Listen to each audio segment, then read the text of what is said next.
What if the next great naval battle isn't decided by who fires the first missile, but by who controls the invisible battlefield first?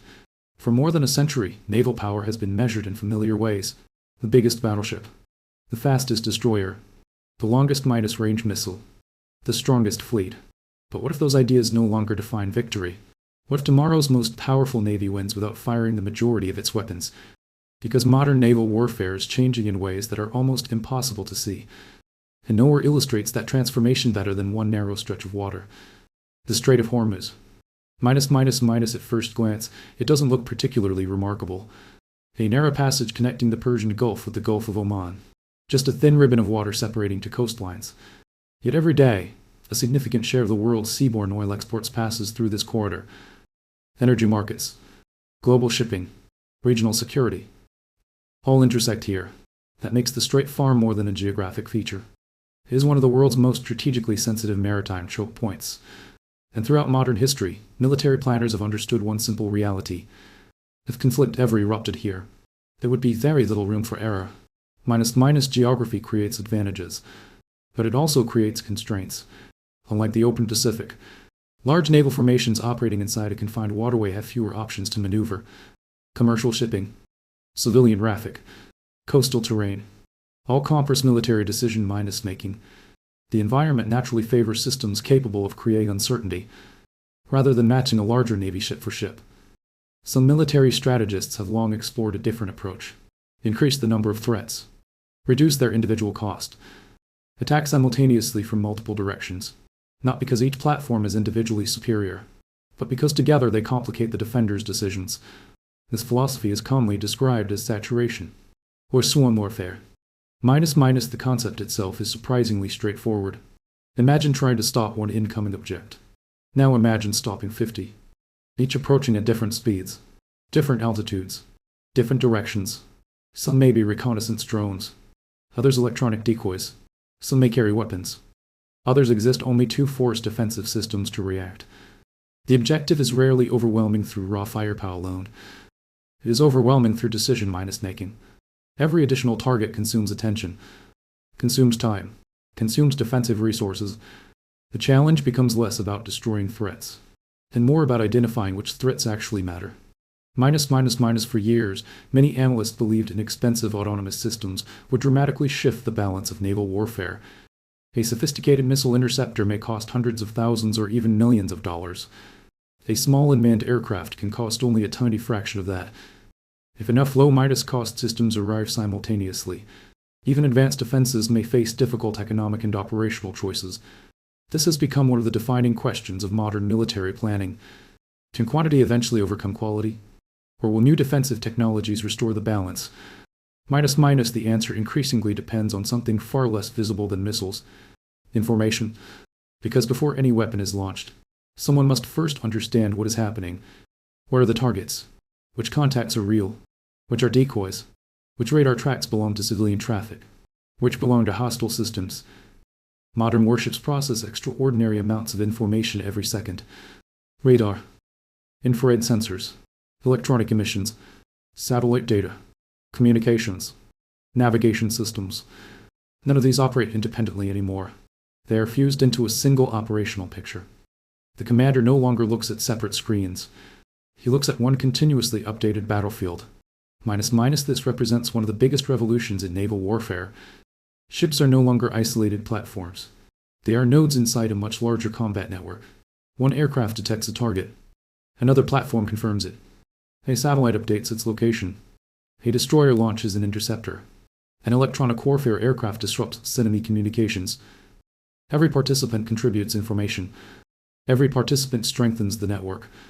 Victory increasingly belongs not to the platform carrying the largest missile, but to the force capable of connecting every sensor into one coherent system. Electronic warfare has therefore become one of the least visible, yet most influential domains of modern conflict. Popular culture often portrays electronic warfare as simple jamming. Reality is considerably more sophisticated. Modern electronic systems can identify radar emissions, analyze communication patterns, interfere with guidance systems, reduce the effectiveness of certain sensors, or create uncertainty inside an opponent's decision-making process.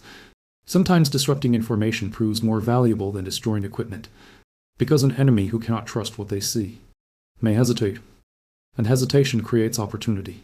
Artificial intelligence is accelerating that transformation. Modern battlefields generate more information than human operators alone can process. AI increasingly assists by identifying unusual patterns, prioritizing potential threats, and filtering enormous volumes of sensor data.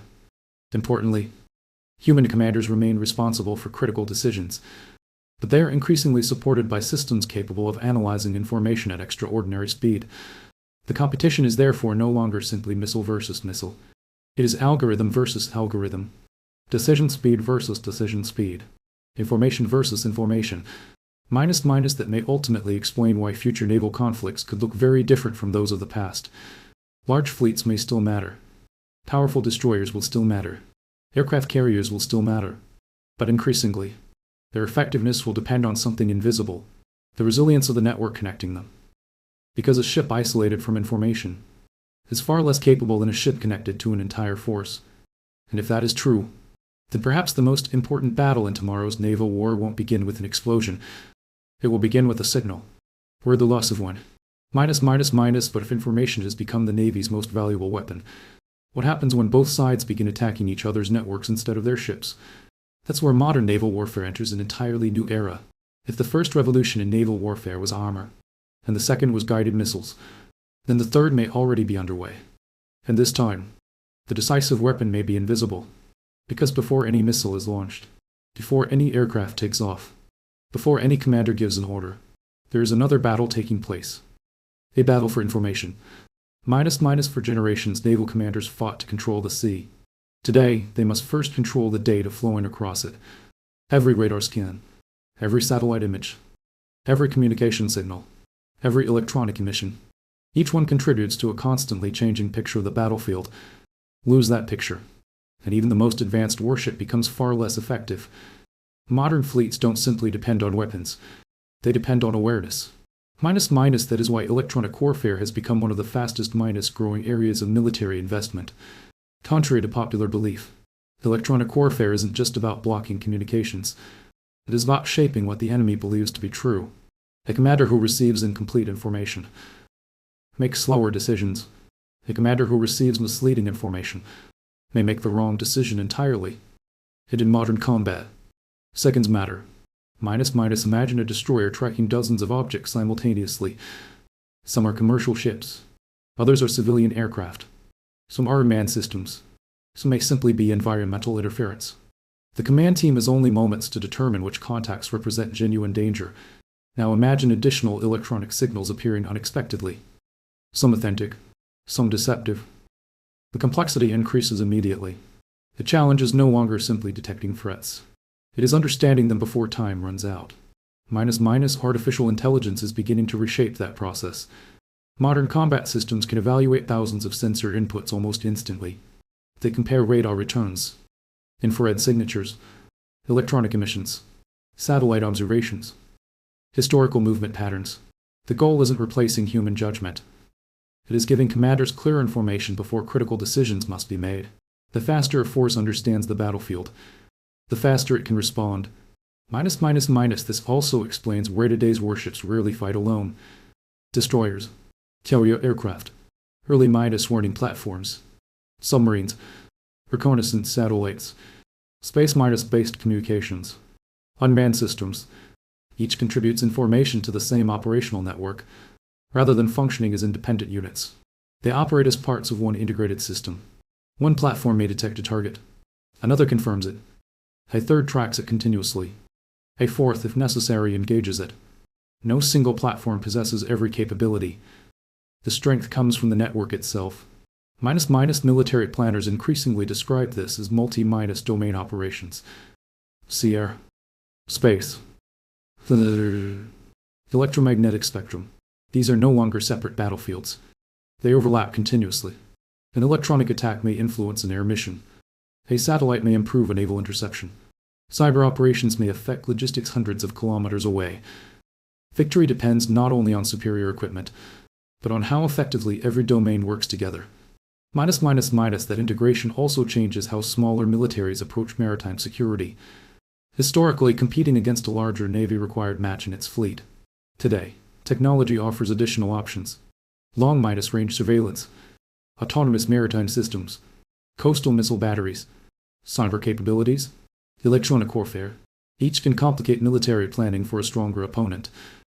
At the same time, larger naval powers continue investing heavily in countermeasures. Improved sensors, artificial intelligence, integrated air and missile defense, directed energy research, resilient communications. The result is a continuous cycle of adaptation. Every new capability creates new countermeasures. Every countermeasure drives further innovation. This competition extends well beyond the battlefield. It influences global energy markets, commercial shipping, insurance costs, supply chains, freedom of navigation. Even limited instability around major maritime choke points can ripple across the global economy. That is why regions like the Strait of Hormuz remain strategically significant. Their importance is measured not only by geography, but by their role in connecting global trade. Maintaining stability there affects far more than military operations. It affects economic security around the world. Perhaps the biggest misconception about future naval warfare is believing that bigger ships automatically guarantee victory. Still matters. Firepower still matters. Experience still matters. But information now multiplies the value of every one of those advantages. A connected fleet can often respond faster than an isolated one. A resilient communications network can prove just as valuable as an additional missile battery. In the coming decades, the most powerful navy may not simply be the one carrying the largest arsenal. It may be the one capable of collecting, processing, sharing, and protecting information more effectively than anyone else. That is why the future of sea power is becoming increasingly difficult to measure. It is no longer defined solely by the number of destroyers, or submarines, or aircraft carriers. It is defined by software, artificial intelligence, cyber resilience, electronic warfare, secure communications, industrial capacity, and the ability to integrate every one of those elements into a single operational system. The battlefield is becoming digital long before it becomes kinetic. So what does this mean for the future? It means tomorrow's naval conflicts may begin long before the